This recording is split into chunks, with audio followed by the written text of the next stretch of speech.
வாழ்க சந்திர தேவாய நமக. கடகலக்னத்தில் மகாதன யோகம். மகாதன யோகம்னா பணக்கார யோகம் எப்படி பார்க்கணும்? இது ஒரு அமைப்பு.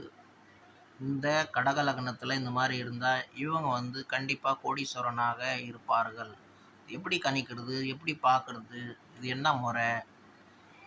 பஞ்சமாதிபதி பார்த்திங்கன்னா கடகலக்னத்துக்கு செவ்வாய் ஆகிறாரு.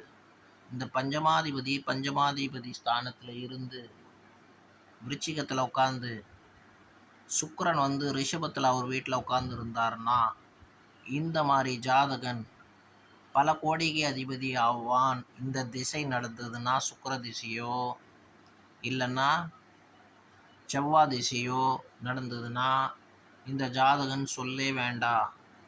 மிகப்பெரிய பணக்காரனாக இருந்து நிறைய பண அர்ஜனம் பண்ணுவான்.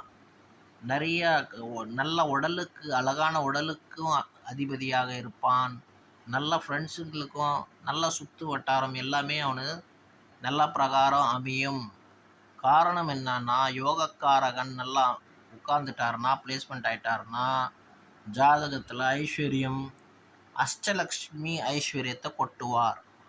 வெறும் ஐஸ்வர்யம் இருந்தால் மட்டும் போதாது, அஷ்டலக்ஷ்மியும் இருக்கணும். அந்த அஷ்டலக்ஷ்மிக்கு ஒரு லக்ஷ்மிக்கு ஒரு அர்த்தம் உண்டு. அந்த அர்த்தங்கள் மூலியமாக இவங்க ஐஸ்வர்யத்தை அனுபவிச்சுட்டு வாழ்க்கையை நல்ல பிரகாரம் வாழ்வார்கள். பராசக்தியே சரணம்.